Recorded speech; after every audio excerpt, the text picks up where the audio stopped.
오늘은 사사기 17장 말씀 가지고 미가의 집 사건이라는 제목으로 여러분과 함께 말씀을 나누려고 합니다. 사사기는 사실 이제 16장에서 마지막 사사인 삼손이 죽는 것으로 사실 끝나야 맞죠. 그러니까 모든 드라마나 영화는 주인공이 죽으면 끝나지 않습니까? 근데 사실 주인공이라고 할 수 있는 이 사사 삼손이 죽었어요. 그것도 12사사 중에 제일 마지막 사사. 잠깐만요. 네, 됐습니까? 12사사 중에 이 마지막 이 사사라고 하는 이 삼손이 죽었으면 끝나야 맞는데, 이 사사기는 이 마지막 사사가 죽은 이후에도 5장이나 더 이야기가 진행이 됩니다. 이제 보통 영화에서는 이제 에필로그가 짧게 이렇게 끝나지만 사사기의 이 에필로그는요 전체의 4분의 1을 차지하고 있어요. 그러니까 성경에서 어떤 내용이 길게 다뤄진다라고 하는 것은 그게 중요하다, 이런 이야기죠. 사사기의 구조는 약간 액자처럼 되어 있습니다. 그래서 이제 우리가 사사기 하면 주로 사사들이 주인공인데, 처음 사사기가 시작하면서 사사들이 바로 등장하지 않습니다. 1장부터 3장까지가 사사기의 이제 서론이고, 그 다음에 사사 이야기, 12사사 이야기가 쭉 나와요.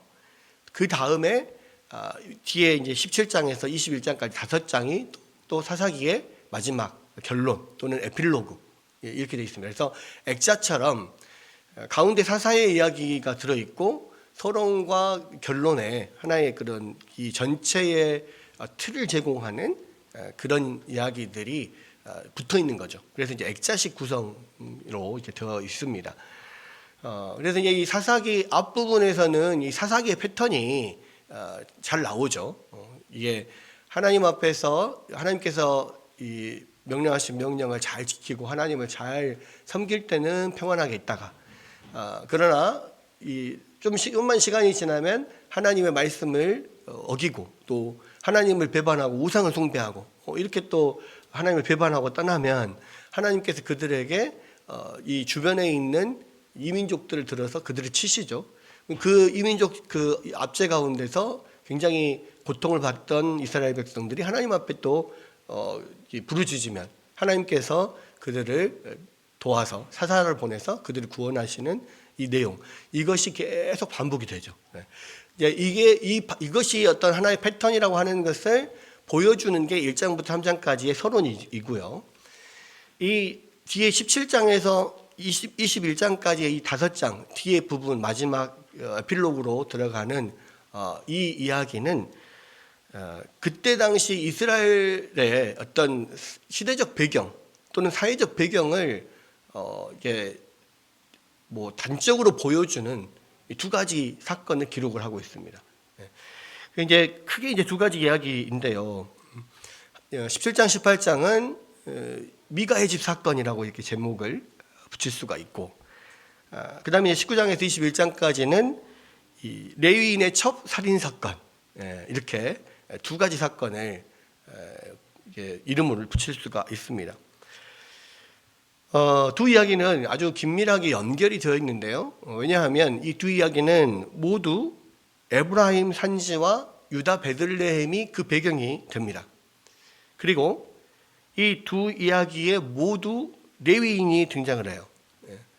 그러니까 이 미가의 집 사건에서는 유다 베들레헴 출신의 레위인이 에브라임 산지로 이동을 하고, 그렇죠? 이 레위인 첩사건, 살인사건에 대해서는 거기에서는 에브라임 산지에 사는 레위인이 첩을 찾으러 유다 베들레헴으로 이동하는 가운데 일어나는 사건이에요. 그러니까 이렇게 배경과 등장인물이 유사한 것은 이 전혀 다르게 보이는 이 2가지 이야기가 사실은 긴밀한 연관이 있다는 뜻이죠. 이 2가지 이야기는 사사기 전체의 어떤 시대적 배경이나 사회상을 아주 적나라하게 보여줍니다. 그러니까 이제 첫 번째 이 사건, 미가의 집 사건이라고 하면 이것은 그때 당시 사사 시대의 어떤 종교적인 타락이 어떤 정도인가를 보여주는 거예요. 사사 시대의 종교적인 타락. 그다음에 두 번째에 이 뭐 레위인 첩 사건, 레위인 첩의 살인 사건, 이 이야기는 그때 당시에 어떤 사회의 그런 윤리적인 타락이 얼마나 극심했는가, 이 두 가지를 보여주고 있고요. 이 두 가지가 또 같이 이렇게 붙어 있는 것은 두 가지가 따로따로 이루어지는 사건이 아니라 긴밀하게 연결되는 거라는 거예요. 그러니까 그때 당시에 종교의 타락과 그때 당시에 어떤 윤리의 타락이 서로 긴밀하게 연결되고 맞물려 있다라는 것을 보여주는 겁니다. 그래서 이제 첫 번째 이야기인 우리가 17장에 지금 이제 미가의 집 사건을 함께 좀 살펴보려고 하는데요. 한 가지 더 이야기를 하자면 이 미가의 집 사건은 어떤 그 시대의 어떤 표면적인 부분, 겉으로 드러나는 어떤 외형적인, 형식적인 이런 부분들을 보여주고 있고요. 그러니까 외형의 타락, 외형적인 어떤 형식의 타락을 보여주고 뒤에 후자인 우리 레위인 첩 살인 사건 같은 경우는 내면의 타락, 어떤 사람의 마음의 어떤 그런 윤리, 그런 내면의 타락들을 이렇게 보여줄 수가 있습니다. 그래서 이제 첫 번째 부분이 이 미가의 집 사건인데요. 자, 미가의 집 사건 17장 1절을 보면 에브라임 산지에 미가라고 하는 사람이 등장을 합니다. 그런데 뭐 자초지종은 설명은 안 돼 있지만 아마 이 사람이 자기의 어머니의 은 1100세겔을 훔쳤었던 것 같습니다. 근데 어머니가 이 자기 그 1100세겔을 훔쳐간 이 도둑을 엄청나게 저주를 하는 거예요. 여호와의 이름으로 막 저주를 하니까 그것을 들으니까 그냥 너무 마음이 찝찝했던 것 같습니다. 이 사람이 회개했다라는 것은 사실은 드러나지 않아요. 회개했다라고 볼 수는 없어요. 그냥 어머니가 너무 저주를 하니까 마음이 찝찝해. 그래서 어머니한테 자기가 훔친 돈을 고백하고 돌려줘요. 근데 이게 우리가 그냥 어머니 돈을 훔쳤다가 돌려줬다. 그 어머니도 그것을 보고 그랬냐, 이거 돌려줘서 고맙다. 뭐 다시 돌아온 이 돈을 가지고 내가 여호와께 이것을 드려서 신상을 만들겠다. 뭐 이런 식으로 이야기를 하는 거 봤을 때 뭐 그냥 한 1, 2만 원 내지는 뭐 1, 20만 원 훔쳤나 보다 이렇게 생각을 할 수 있단 말이에요. 그런데 사실은 은 1100세겔이면요 어마어마한 돈이에요. 그러니까 뭐 이 구약 시대하고 신약 시대에는 조금 이 어떤 세계 어떤 화폐의 개념이 좀 다릅니다. 왜냐하면 구약 시대에는 화폐라는 것 자체가 별로 없었어요. 그래서 그냥 은을 무게를 달아서 화폐로 사용을 했었습니다. 그러다 보니까 이 세겔은 11.4g이에요. 그냥 하나의 무게의 단위입니다. 무게의 단위. 근데 이제 나중에 이게 신약 시대로 가면 그 세겔이나 또는 달란트나 데나리온이나 이런 것들이 어떤 화폐로 사용을 하게 되죠. 화폐 단위로. 그래서 보통 한 세겔은 보통 2데나리온 정도 됩니다. 그러니까 달란트로 봤을 때 한 달란트가 보통은 우리가 6,000데나리온 그렇게 이야기를 하는데 세겔로 치면 3,000세겔 정도 되거든요. 그래서 계산을 그렇게 해보면 이 두 세겔을 한 세겔을 2데나리온을 봤을 때 1,100세겔이면 2,200데나리온이잖아요. 근데 한 데나리온은 일일 노동자의 하루 품삯입니다. 그러니까 10만 원만 잡아도요 2억 2천만 원이에요. 즉 요즘 시세로 20만 원을 잡으면 4억 4천만 원입니다. 그러니까 그냥 단순히 아들이 엄마의 지갑에서 몇만 원, 몇십만 원 이렇게 훔친 게 아니에요. 이거는 거의 아파트 한 채를 그냥 집문서를 들고 나른 거예요. 이게 보통 사건입니까? 사실은요. 지금 시세로 생각을 해서 그렇지 이때 당시의 시세로 1100세겔이면 어마어마한 돈이에요. 왜냐? 나중에 이제 그 미가의 집에 유다 베들레헴 출신 제사장이 올라오잖아요. 제사장 레위인이 한 사람 올라오잖아요. 그 레위인 청년에게 그 레위인 청년을 자기 집 신당의 제사장으로 삼으면서 연봉을 어떻게 주냐면 1년에 은 10세겔의 의복 한 벌을 줘요. 그러니까 10세겔이면 이 레위인의 기준으로 1년 연봉이에요. 그리고 레위인이 거기에 그렇게 연봉을 준 거에 만족했다고 했습니다. 그러니까 그 말은 한 사람이 충분히 1년을 먹고 살 수 있는 것이 10세겔이란 말이에요. 그러면 1100세겔이면 그 레위인의 110년 연봉이에요. 그러니까 이게 돈이 어마어마한 돈인 거죠. 여러분, 근데요, 그렇게 요즘같이 만약에 그런 큰 돈을 이 아들이 훔쳤다. 아무리 아들이라고 해도 그런 큰 돈을 훔쳐서 도망을 갔다. 그러면은 사회적으로 엄청난 큰 이슈가 되고, 아무리 아들이라도 용서되기가 어려운 그런 행동이에요. 그죠?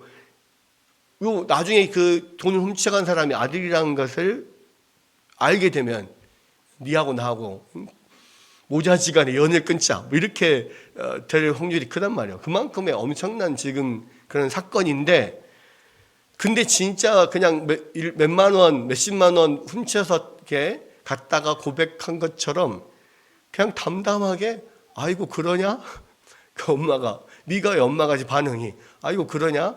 아이고 이 없었던 돈이 다시 돌아왔으니까 내가 여호와께 감사의 예물을 드려야 되겠다. 이것을 여호와께 드려서 신상을 만들어야겠다. 이런 식으로 이야기를 했다는 거예요. 그러니까 도대체가 지금 현재 우리의 생각으로는 이해가 안 돼요. 아니 1, 2만 원도 아니고 그렇게 엄청난 돈을 아들이 어머니로부터 훔치려고 하는 생각이 도대체 이게 정상적인 생각이냐. 또 그 돈을 도난당한 미가의 어머니는 아무리 아들이 훔쳐갔다고 해도 그냥 저주만 하고 아무런 거기에 대한 다른 무슨 조치가 없고 행동이 없었는 게 도대체가 이해가 안 되고, 또 그 돈을 돌려받고는 왜 아들의 죄에 대해서 책망하지 않고 오히려 복을 빌었는지 도무지 이해가 되지 않아요. 근데 이게 그때 당시 어떤 사회상을 지금 반영하고 있다고 그랬잖아요. 우리는 이해할 수 없지만 우리가 이것을 통해서 하나 알 수 있는 사실이 있습니다. 그건 뭐냐? 이 시대는요, 그만큼 죄가 가벼이 여겨지던 시대였어요. 그러니까 워낙 죄가 만연한 시대이기 때문에 이 정도의 죄 가지고는 별로 크게 여겨지지가 않는 겁니다. 우리가 봤을 때는 이거는 엄청난 사건이잖아요. 근데 뭐 그렇게 크게 느껴지지 않을 정도로 그 시대는 엄청난 사건들이 많았다는 거죠. 그러니까 그만큼 죄가 만연한 사회였고 죄가 가볍게 여겨진 사회였어요. 여러분, 그러나 이러한 부분이 여기서 우리가 주목해야 될 중요한 부분은 또 아닙니다. 그냥 지금 사회상이 그렇구나, 우리가 이런 것들을 볼 수가 있는 거고, 사실 더 주목해야 될 거는 미가의 어머니가 미가가 훔쳐갔던 은 1100세겔을 내놨을 때 그에 대한 아무런 책망도 없이 그냥 내 아들이 여호와께 복받기를 원하노라 이렇게 오히려 여호와께 복을 빌었단 말이에요. 그러면 그러니까 이게 하나님의 성품과는 멀어져 있는 시대라는 걸 알 수가 있거든요. 그러니까 죄를 가벼이 여긴다는 이야기는 뭐냐면 하나님의 성품에서 멀어져 있는 거예요. 하나님의 품성은 뭡니까? 하나님은 사랑의 하나님이자 공의의 하나님이잖아요. 하나님이 이스라엘 백성들을 용서해 주시고 죄를 용서해 주는 부분도 분명히 있어요. 정말 우리가 이 나면서부터 죄인 된 자들이고 우리가 하나님의 원수된 자들인데도 불구하고 하나님께서 당신의 아들을 보내셔서 그 죽음을 통하여서 우리를 살리신 하나님의 그런 은혜의 하나님이라는 걸 우리가 알아요. 그러나 한편으로는 하나님은 또 공의의 하나님이어서 죄를 정말 이 일점만큼도 용납하지 않으시는 분이에요. 죄는 반드시 벌하셔야 되는 분이에요. 그것이 바로 공의의 하나님이시거든요. 죄는 용서하시는 분이 아니에요. 여러분, 그래서 이 이스라엘 백성들을 하나님께서 이 가나안 땅으로 인도하셨던 이유는 뭐냐면 하나님의 성품, 하나님의 거룩하심을 이 세상에 드러내도록 하나님의 백성으로 삼았거든요. 이들이 해야 될 건 뭐냐면 그들의 삶에서 하나님의 성품이 드러나게만 해줘야 돼. 그러면 하나님의 공의와 하나님의 사랑이 분명하게 드러나야 되는데 이 시대에는 이 사사기의 시대에는요 하나님의 공의가 드러나지 않아요. 죄를 반드시 벌하시고 죄를 아주 싫어하시는 하나님의 성품이 그 사회에서 드러나야 됩니다. 근데요 이렇게 어마어마한 죄를 저질렀는데도 어머니가 아들을 책망하지 않아요. 거기 죄를 책망하지 않고 잘못했다라고 하지 않고 회개하라고 하지도 않아요. 그냥 용서해 줍니다. 그냥 아이고 하나님 우리 아들이 하나님께 복 받기를 원합니다. 이렇게 이야기를 해요. 여러분 항상 정죄하고 벌을 주는 부모도 자녀에게 상처를 주지만 항상 봐주는 부모도 거기에 못지않게 자녀에게 상처를 주고 자녀를 오히려 더 잘못되게 하는 부모라고 성경은 이야기하죠. 성경은 잠언 13장 24절에서 뭐라고 합니까? 매를 아끼는 자는 그의 자식을 미워함이라 자식을 사랑하는 자는 근실이 징계하느니라. 왜 자식을 사랑하는 자는 근실이 징계하냐면 자식이 잘 되라고 분명히 그러는 거죠. 한편으로는요 부모는 자식에게 하나님이 어떠한 분인지를 알려주는 존재예요. 그래서 한없이 자녀를 사랑하지만 또한 자녀들이 지은 죄에 대해서는 단호하게 벌하고 징계하는 것이 바로 하나님이시 그러하신 분이라는 것을 부모를 통해서 자녀에게 가르쳐 주는 거예요. 그렇기 때문에 이 징계하지 않은 죄를 책망하지 않고 징계하지 않는 부모는 자녀에게 하나님을 잘못 가르치는 부모라는 거예요. 그렇기 때문에 그것이 잘못된 행동이 되는 겁니다. 항상 자녀들은 부모로부터 하나님이 어떤 분인지를 배워요. 그래서 내가 아무리 큰 죄를 저질러도 우리 부모님은 나를 사랑하시는구나 라는 것도 깨달아야 되지만 죄를 지으면 반드시 벌을 받고 죄는 정말 무서운 거구나 이것도 부모를 통해서 반드시 전달이 돼야 돼요. 그것이 우리에게 부모들에게 맡겨주신 하나님의 사명이에요. 그런데 이 이야기는 지금 그 시대의 가정에서는 전혀 부모를 통해서 하나님이 가르쳐지지 않은 세대라는 거예요. 하나님의 말씀이 가르쳐지지 않고 하나님의 품성이 부모를 통하여서 그 자녀들에게 전달되지 않는 시대라는 것을 지금 보여주고 있는 겁니다. 여러분 좋습니다. 여기까지 또 뭐 그렇다 쳐요. 문제는 이제 그 다음이죠. 또 그 다음에 어떻게 됩니까? 이 미가의 어머니가요, 이 축복의 원천으로서 여호와의 이름을 올바로 부르는 것은 맞습니다. 그러니까 이 가정이 적어도 여호와를 섬기는 가정이긴 했단 말이에요. 바알을 섬긴다거나 아스타롯을 섬긴다거나 이 블레셋 사람들의 다곤신을 섬기는 가정이 아니에요. 여호와 하나님을 섬기는 가정이에요. 여호와의 이름을 부르면서 예배를 합니다. 그런데 그 다음에 뭐라 하냐? 여호와께 이 은을 드려서 감사를 드리는데 어떻게 감사를 드려요? 신상을 만든다는 거예요. 여호와께 이 은을 드려서 신상을 만든다. 이게 충격적이죠. 이게 도대체 말이 됩니까? 이스라엘 백성들에게 정말 중요한 계명이 뭐예요? 10계명이잖아요.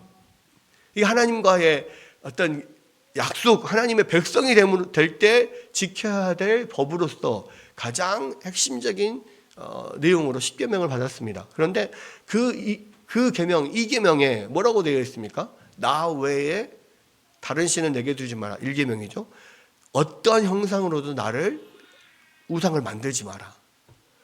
이 계명이 바로 그 계명이잖아요. 그러니까 우상을 만드는 것은요, 다른 신들의 우상을 만드는 게 아니에요. 십계명의 2계명은 여호와 하나님을 어떤 식으로든 그런 형상으로 그림으로 어떤 것으로든 만들지 말라는 겁니다. 그래서 이 2계명을 어긴 대표적인 케이스가 뭐예요? 출애굽 당시에 이 모세가 40주야를 시내산에 올라가서 십계명을 받을 때에, 이 율법을 받을 때에 하도 안 내려오니까 이스라엘 백성들이 모세가 죽었는가 보다 하고 아론에게 우리를 인도할 신을 만들어내라 그래가지고 아론이 금으로 금송아지를 만들잖아요. 그래서 이 금송아지를 만들어 놓고 바로 이 신이 너희를 애굽에서 이끌고 온 바로 여호와 하나님이다 그러면서 금송아지를 섬겼어요. 그들은 우상 숭배한 게 아니에요. 여호와 하나님을 섬긴다고 섬겼는데 그것을 그 여호와 하나님의 형상을 금송아지로 만들어 놓고 섬겼단 말이에요. 그게 우상 숭배예요. 그러니까 다른 신을 섬기는 것은 1계명인 것이고요. 1계명을 어기는 것이고요. 2계명은 하나님을 어떠한 형태로든지 형상으로 만들지 말라고 하는 것이 2계명이에요. 그것을 어기는 건데 이 미가의 어머니는 대놓고 그냥 2계명을 어겨요. 하나님을 섬긴다고 하면서 그냥 신상을 만드는 거예요. 하나님 신상을 만드는 거예요. 바알 신상도 아니고 다곤 신상도 아니고 아스타롯이나 아세라 신상도 아니고 여호와 신상을 만드는 거예요. 그 가장 이스라엘 백성들에게 중요한 10계명의 제2계명을 지금 그냥 대놓고 어기고 있어요. 그것이 하나님 앞에 복받을 행동이라고 생각을 하고 지금 하고 있는 거예요. 여러분, 왜 하나님은 2계명에서 어떤 다른 형태라도 이 하나님의 형상을 만들지 말라고 이렇게 말씀을 하시는가? 왜 그러냐면 하나님을 어떤 형태로 어떤 형상으로 만들거나 묘사하면요, 하나님의 본질의 일부분은 드러나는 반면에 자동적으로 다른 면들은 감추어지기 때문입니다. 자, 예를 들어서 우리가 하나님을 어떠한 형상으로 만들거나 그림으로 그린다고 생각해 봐요. 여러분, 어떻게 하나님을 그릴 겁니까? 어떻게 하나님을 만들 겁니까? 웃는 인자한 미소를 지은 사랑의 자비의 하나님? 네. 석가모니가 그렇게 생겼죠. 네. 인자한 미소를 짓고 있는. 네. 근데 여러분, 하나님은 자비의 하나님, 사랑의 하나님이실 뿐만 아니라 아까 무슨 말을 했습니까? 공의의 하나님을 했잖아요. 그럼 그 공의의 하나님은 어떻게 표현할 건데? 사랑의 하나님의 어떤 자비의 모습이 드러나잖아요. 형상으로 드러나잖아요. 그러면 공의의 하나님은 감춰지게 되는 거예요. 그러니까 일부분만 드러나게 되는 것입니다. 그래서 그림이나 형상은요, 인간적인 어떠한 방법으로든 이 하나님의 영광의 전 범위를 다 표현하지 못해요. 반드시 하나님의 일부분만을 표현하기 때문에 하나님을 왜곡할 수밖에 없는 거예요. 그럼 왜곡된 하나님은 참 하나님이 아닌 겁니다. 그래서 하나님이 형상으로 만들지 말라고 하는 거예요. 왜? 하나님은 영이시니까 눈에 보이는 형상이 없잖아요. 하나님이 영이신데 눈에 보이는 형상이 없는데 형상으로 만드는 것 자체도 잘못된 것이거니와 아무리 우리가 기술이 좋아서 아무리 잘 표현해도 하나님의 품성을, 하나님의 영광을 전체적으로 다 표현할 수 없단 말이에요. 그렇기 때문에 왜곡된 하나님을 만들 수밖에 없어서 형상을 만들지 말라고 하는 겁니다. 결국은 형상을 만들어서 하나님을 예배하려고 하는 것은요, 하나님께 있는 그대로 순종하지 않고 자기의 구미에 맞게 하나님을 창조하고 특정한 특질들을 자기가 고르고 그것을 섬기기를 원하기 때문에 그렇게 하는 거라는 거예요. 여러분, 하나님을 내 마음대로 빚고 내 마음대로 변경하려고 하는 욕망, 이것이 하나님을 형상으로 만드는 데 나오는 겁니다. 그러니까 결국 이거는 뭐냐면요, 현대식으로 말하자면 하나님이 우리 삶에서 하나님 되지 못하게 하는 거예요. 하나님의 하나님 되심을 거부하는 겁니다. 그래서 우리는 하나님에 대해서 우리 마음이 받아들일 수 없는 것들을 자꾸 무의식적으로 또는 의식적으로 그것들을 거부하고 걸러내요. 이것이 이 시대의 주된 죄의 형태입니다. 이 사사시대에도 하나님을 자기의 입맛대로 자기 마음대로 만들고 묘사하고 섬기려고 했던 것처럼 이 시대도 자기의 그냥 취향대로 자기 구미에 맞게 하나님을 만들고 섬기려고 하는 그런 경향들이 많아요. 여러분, 이 시대 사람들은 아까 말씀드린 것처럼 사랑의 하나님만 좋아해요. 모든 것을 용서해 주시고 모든 것을 받아주시는 하나님, 이 탕자의 아버지와 같이 모든 것을 탕진하고 돌아온 탕자를 이 버선발로 달려와서 안아주고 다시 자녀로 삼아주는 그 하나님, 그 하나님의 열광하고 그 하나님의 눈물을 흘리고 그 하나님의 감동합니다. 그런데 죄를 참아 보지 못하시고 어떠한 죄라도 가장 극심하게 미워하고 그 죄를 반드시 벌하여야 되는 공의의 하나님에 대해서는 좋아하지 않아요. 그래서 교회에서 하나님의 공의를 나타내려고 하는 것보다 하나님의 사랑을 나타내기를 원해요. 교회라고 해서요, 다 받아주면 안 돼요. 교회라고 해서 모든 것을 다 사랑으로 감싸주는 것, 그것만 있으면 안 돼요. 반드시 교회는 공의도 있어야 되고 질서도 있어야 되고 사랑도 있어야 되는 겁니다. 여러분, 그러나 세상은요, 자기가 좋아하는 것만 받아들여요. 하나님의 일부분, 자기가 좋아하는 면만 받아들이고, 그런 하나님, 사랑의 하나님, 나를 감싸주시고 나를 안아주시고 나를 용서해 주시는 하나님, 하나님 감사합니다, 눈물 흘리고. 그러나 그 죄에 대해서는 죄값을 치르려고 하지 않아요. 왜? 죄값은 예수님이 다 치르셨다 이거예요. 그러니까 내가 지은 죄에 대해서 하나님이 다 용서해 주셨다, 그러니까 나는 아무런 할 일이 없다. 아니에요. 우리가 정말 성경의 하나님을 믿고 따른다면요, 죄가 얼마나 지독하고 얼마나 추한 것인지 정말 느끼고 거기에 대해서 자기가 하나님 앞에 정말 회개하고 그 죄값을 치르고 또 그 나의 죄로 인하여서 피해를 받은 사람들은 그들에게 그 죄에 대해서 피해에 대해서 보상하고 이런 면들이 충분히 있어야 된다는 말이에요. 구약시대의 율법이 다 없어진 게 아니에요. 많은 사람들은 구약시대의 율법은 예수님이 오심으로써 다 철폐됐다, 다 폐하여졌다, 없어졌다 이렇게 생각한단 말이죠. 그런데 구약시대 율법이 폐하여진 게 아니에요. 하나님의 말씀은 변하지 않습니다. 다만 구약시대의 율법이 예수님을 통하여서 성취되었기 때문에 지킬 필요가 없는 것들이 있는 거죠. 구약의 율법은 세 가지로 이루어졌습니다. 첫 번째는 의식법, 제사법이라고 하죠. 두 번째는 도덕법, 이것은 십계명을 이야기합니다. 가장 핵심적인 것.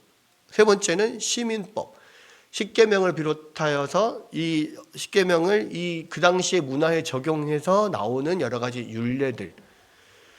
여러분, 의식법은 제사법이죠. 이 제사법은요, 예수 그리스도의 십자가로 다 성취되었습니다.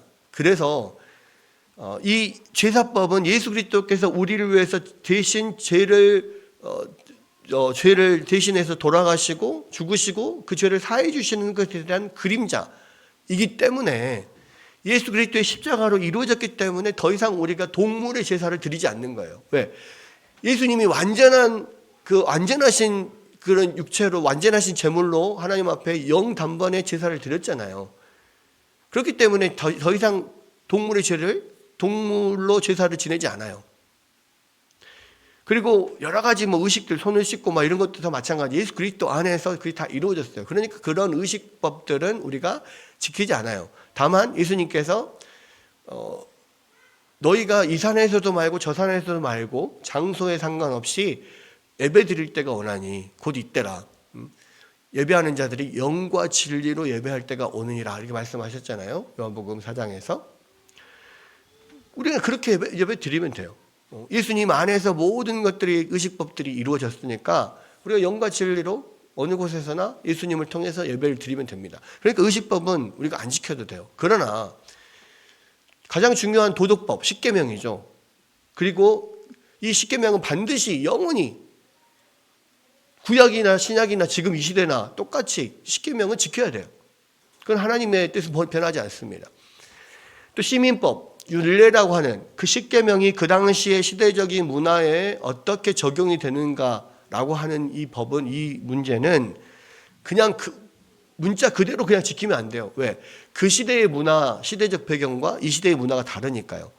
다만 우리가 그 시대의 이 십계명의 원리가 어떻게 적용이 된 건가를 그 원리를 파악하고 그 원리를 가지고 이 시대에 적용해서 지켜나가는 것이 필요한 거죠. 그래서 이 율례 같은 경우는 이 시대에 어떻게 적용할 것인가 다시 해석을 해야 될 부분이 분명히 있습니다. 그러나 그러한 하나님의 뜻은 변하지 않는 거예요. 구약이나 신약이나 여러분 하나님의 뜻은 변하지 않습니다. 그리고 하나님의 명령을 우리가 반드시 지켜야 합니다. 신약 시대에도 많은 예수님의 말씀과 사도들의 그런 그 말씀들을 통해서 우리가 지키고 살아야 될 여러 가지 많은 그런 말씀들을 하셨잖아요. 계명들을 주셨어요. 너희가 서로 사랑하라. 내가 너희를 사랑하는 것 같이 너희도 서로 사랑하라. 예수님께서 주신 세 계명 우리가 지켜야 돼요. 반드시. 또 다른 사도들이 여러 서신서들을 통하여서 우리 가운데 알려준 하나님의 말씀을 우리가 지켜야 됩니다. 그것들을 잘 지켜가야만 전체적으로 하나님이 어떤 분이신지를 알고 하나님 우리 가운데 무엇을 원하시는지를 우리가 알아서 그 말씀 안에서 말씀대로 순종하며 살아가는 것, 이것이 하나님의 백성들이 구약시대나 신약시대나 마땅히 해야 될 일인 거예요. 그리고 그것을 통하여 우리가 복을 받아요. 하나님의 말씀을 순종함으로써 우리가 복을 받는단 말이에요. 그건 변하지 않아요. 그런데 문제는 이 사사시대도 그렇고 이 시대도 그렇고 하나님의 말씀이나 하나님의 명령을 그냥 자기 취향대로 자기가 원하는 대로 자기가 좋아하는 부분만 그냥 일부분만 지키는 거예요. 그리고 다른 것은 나는 자유하다. 왜? 신약시대에는 율법이 폐기됐다. 이렇게 생각하면서 하나님의 말씀을 지키지 않아요. 자기 원하는 대로만 지키는 거예요. 그게 이 사사시대의 미가의 이 어머니하고 뭐가 다르냐는 거죠. 여러분, 하나님의 명령 중에 좋아하지 않는 부분, 그런 것들은 무시하거나 거부해버려요. 하나님은 예를 들어서 성경은 분명히 동성애는 죄라고 이야기합니다. 근데 세상의 영향을 받은 사람들은 죄는 미워해도 사람은 미워하지 말라고 했다고 하면서 그것조차도 받아줘야 된다. 이렇게 교회에서 사랑으로 품어줘야 된다. 이렇게 이야기해요. 여러분, 그 말 그대로 죄는 미워해도 사람은 미워하지 말라라고 한다면 사람은 미워하지 않아도 죄는 미워해야죠. 동성애는 분명히 죄고 그것은 반드시 책망을 받아야 되고 반드시 벌을 받게 될 것이고 반드시 회개해야 된다라고 알려줘야 합니다. 당신은 죄인입니다. 하나님 앞에서. 그리고 이 죄를 회개하지 않으면 당신은 벌 받습니다. 하나님의 진노의 대상이게 됩니다. 라고 분명히 이야기를 해주는 것이 그를 사랑하는 거예요. 근데 세상에서는 요즘 시대에는 그러한 동성애를 하는 사람도 사랑해야 된다 해서 받아줘. 책망하지 않고. 마치 이 미가의 어머니처럼. 그렇게 엄청난 큰 죄를 저지른 아들인데도 불구하고 한마디 책망하지 않고 그냥 받아줬던 것처럼 이 시대의 교회도 그러한 자들은 하나님 앞에 끔찍한 범죄를 저지른 것입니다. 당신에게는 지옥불이 예약되어 있습니다. 이 죄를 회개하지 않으면 당신은 지옥불에 떨어져 고통당하게 될 것입니다. 이야기하지 않는단 말이에요. 책망하지 않아요. 미가의 어머니하고 뭐가 다릅니까?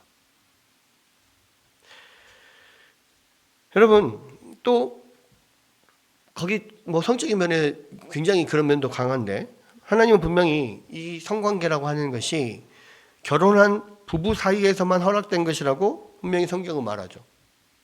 근데 현대인들은요, 심지어 기독교인들조차도 그러한 생각은 쾌쾌묵은 9세대의 유산이다, 사고방식이다, 이렇게 생각을 해요. 그래서 사랑하면 얼마든지 할 수 있다, 이렇게 세상 사람들이 그렇게 이야기한 것뿐만 아니라 교회를 다니는 많은 크리스찬들도 그냥 그렇게 그 생각에 동의하고 그냥 그렇게 살아요. 그런 경우가 너무 많아요. 혼전 순결을 지킨다? 그냥 옛날 말이에요, 그거는. 아유, 무슨 천연 기념물입니까? 막 이렇게 이야기를. 근데 그 성경은 분명히 이야기하거든요. 성적인 관계는 부부 안에서만 허락되는 것이고, 부부 관계 밖을 벗어나면, 부부 관계가 아닌 사람들이 성적인 관계를 갖게 되면 그것은 음행이다라고 분명히 이야기하거든요.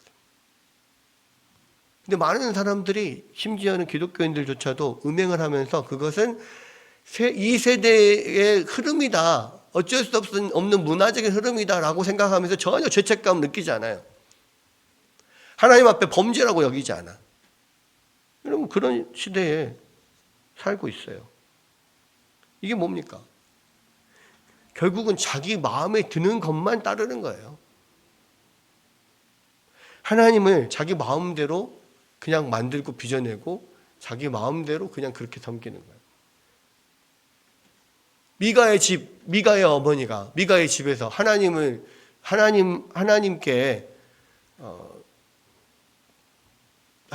감사를 드린다고 하면서 그냥 신상을 만들어서 섬기는 거하고 뭐가 다르냐고. 여러분,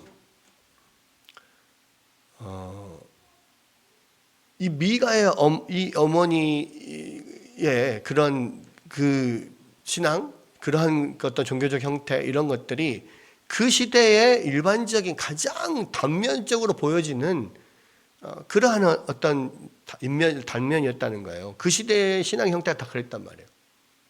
죄가 만연하고 죄책감을 느끼지 않고 죄를 책망하지 않고 그냥 하나님을 섬기는데 자기가 원하는 대로, 자기 방식대로 그냥 그렇게 섬겨요. 기독교는요, 계시의 종교입니다. 계시의 종교여서 구약시대건 신약시대건 어떻게 우리가 하나님 어떤 분이시고 어떻게 예배해야 될지를 분명하게 정해 주셨어요.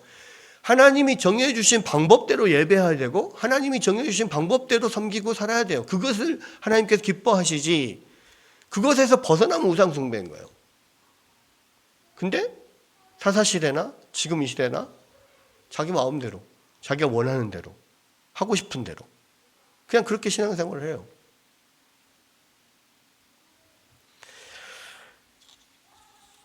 여러분, 그 결과 어떻게 되냐면요, 자신의 신앙도 무너지고 교회도 무너져요.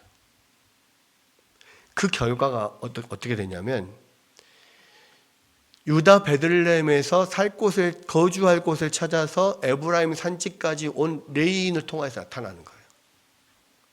여러분, 나중에 이 유다 베들레헴 18장에 가면은 이 유다 베들레헴에서 올라온 이 레위인이 누구냐면 모세의 후손이에요. 모세의 후손.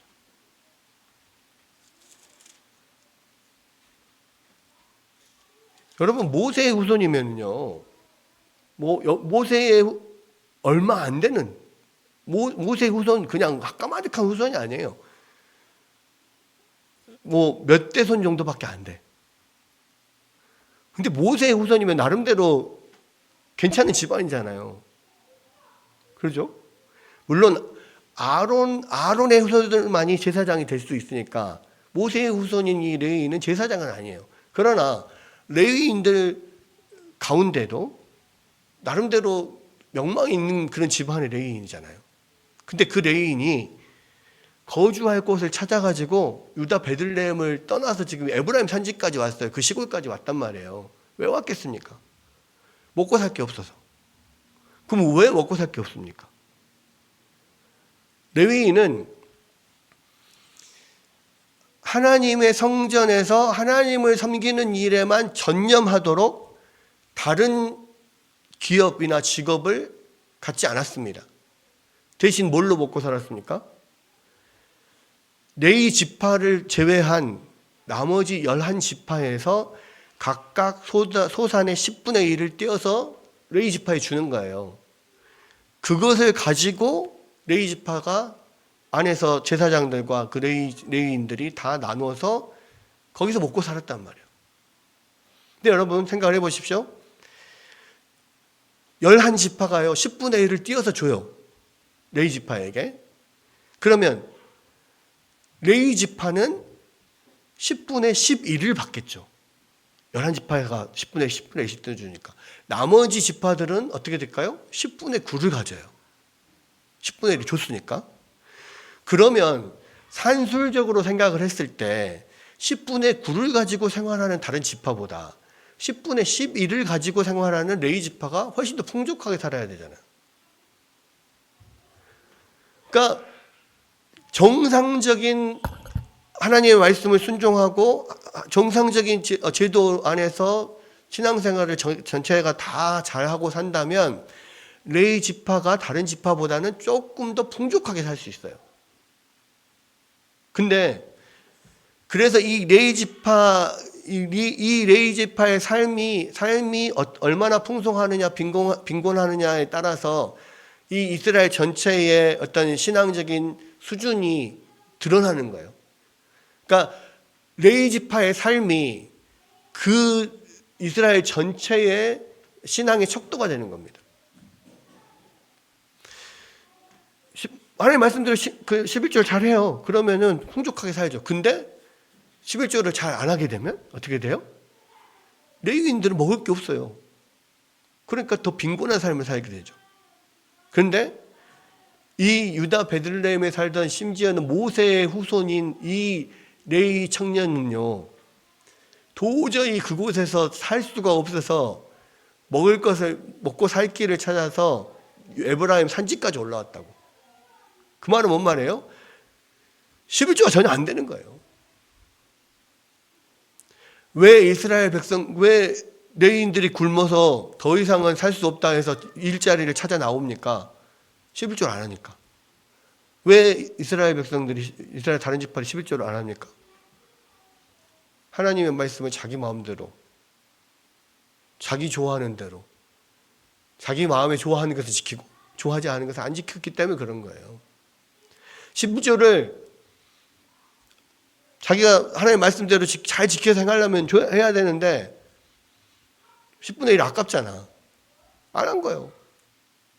그러니까 결국에는 레위인들이 굶어.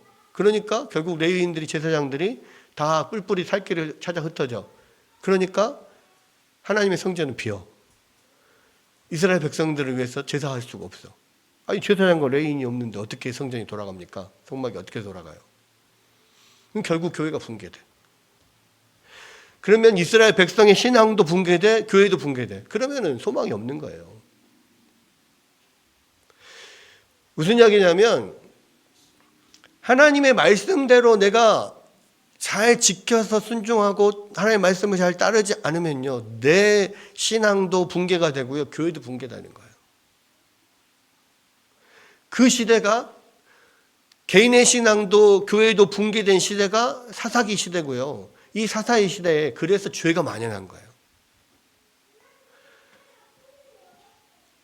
기준이 없어요. 여기서 보면 재밌는 게 그렇게 그러한 시대가 됐다라고 하면서 미가의 집에서 하나님께 감사를 드린다고 은으로 신상을 만들고 자기 집에다가 또 신전을 만들어요. 예배당을 자기 집에 만들어. 예배당 하나님 앞에 예배할 장소는 오직 하나님의 성전이나 성막에만 있는데 이 사사기 시대에는 성막이 실로에 있었잖아요. 실로에서만 하나님을 섬겨야 되는데 자기 집에다가 사사로이 예배당을 만들어. 그리고 하나님에서 하나님이다, 여호와 하나님이다라고 신상을 만들어. 그리고 자기 아들을 제사장으로 그냥 세워. 도대체 이게 뭔 거예요? 이게 무슨 일이에요? 하나도 하나님의 뜻대로 하지 않아. 나중에 그렇게 해놓고 이 레위 청년이 유다의 베들레헴에서 올라오니까 아이고 내 아들 대신에 네가 우리 집 제사장 되라. 그러면서 마지막에 뭐라고 이야기합니까? 이제 레위인이 우리 집 제사장이 되었으니 하나님이 나에게 복을 주실 것이다. 이딴 소리를 하고 있어요. 그러니까 지금 얼마나 지금 사사기 시대에 어떤 이 신앙이 무너지고 종교가 무너졌는지, 교회가 무너졌는지 이 17장을 통하여서 보여주고 있는 거예요. 여러분, 하나님의 말씀을 온전히 지켜 행하지 않으면요, 우리의 신앙도 무너지고 교회도 무너지고 이 시대도 무너지는 거예요. 우리 찬양 중에 그런 찬양 있잖아요. 이 시대의 이 부활과 회복은, 부흥과 회복은 나로부터 시작되리. 이런 찬양 있잖아요. 맞습니다. 이 시대가 무너졌습니다. 왜 무너졌습니까? 교회가 무너졌기 때문에요. 교회가 왜 무너졌습니까? 내 마음대로 신앙생활하고 있으니까. 결국은 이 시대가 회복되고 교회가 회복되려면 어떻게 돼요? 우리의 신앙이 회복돼야 되고, 이 신앙이 내 마음대로 신앙이 아니라 나의 왕 대신 하나님의 말씀이 기준이 되는 신앙이 돼야 돼요. 그래서 이 17장, 18장 계속해서 이 두 에피소드 안에 가장 핵심되는 구절들이 있어요. 그게 뭡니까? 이 17장에서도 6절에 나와요. 그때에는 이스라엘의 왕이 없었으므로 사람마다 자기 소견대로 옳은 대로 행하였다. 이 결과란 말이에요. 이스라엘 왕이 없었다. 뭔 말입니까? 왕이신 하나님의 기준대로 살지 않은 거예요. 자기 기준으로 살아. 자기 마음대로 살아. 자기 소견에 옳은 대로 살아. 그러니까 자기 신앙도 무너지고 교회도 무너지고 이 사회도 시대도 무너지는 거예요. 여러분, 이 말씀을 통해서 다시 한번 우리가 하나님의 말씀을 붙들고 하나님의 기준을 세워야 돼요. 여러분, 우리는 종교개혁 이후에 개혁된 교회에서 살고 있죠. 개혁교회에서 신앙생활을 하고 있습니다. 그 말은 무슨 말입니까? 개혁주의 종교개혁자들이 나와서 다시 말씀으로 돌아가자, 다시 근원으로 돌아가자라는 모토를 걸고 가장 성경적인 교회를 회복하기 위하여서, 또 가장 성경적인 신학을 회복하기 위해서 애썼던 사람들이 바로 종교개혁자들이거든요. 이 사람들이 가장 성경적인 신학과 성경적인 교회로 회복시킨 것이 바로 우리가 지금 신앙생활을 하고 있는 이 개혁된 교회, 개신교회예요. 여러분, 이 하나님의 말씀에서 떠나 있는 신학, 떠나 있는 교회가 되어갔던 그 구로마 가톨릭 교회를 성경적으로 다시 회복한 것이 개혁교회란 말이에요. 여러분, 그래서 기준은 하나님의 말씀이고 성경이에요.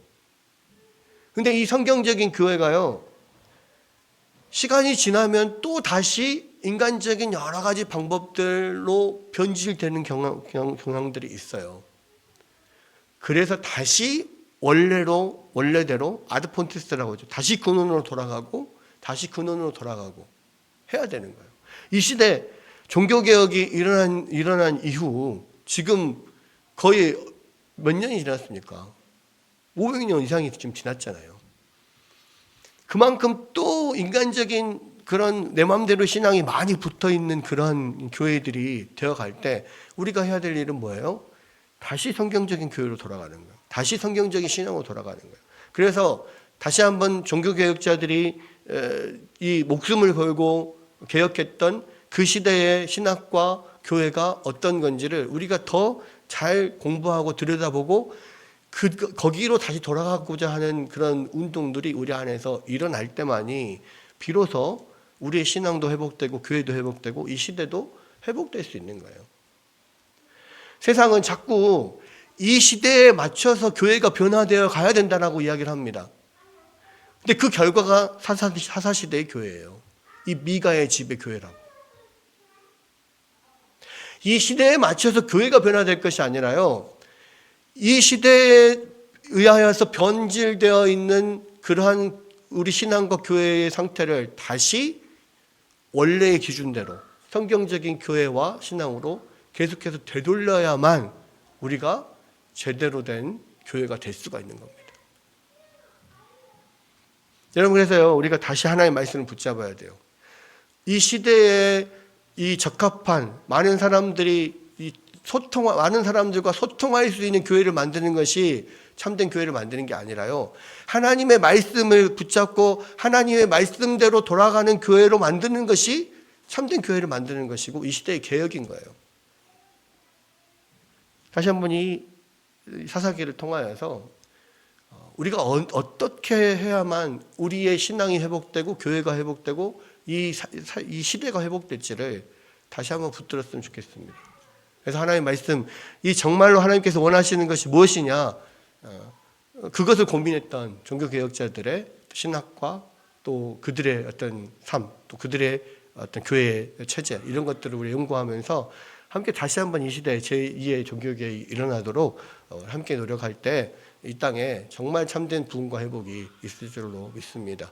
그러한 일들을 저와 여러분이 함께 하기를 원하고 또 함께 그런 교회를 또 우리의 신앙을 만들어 가기를 주의 이름으로 축원합니다.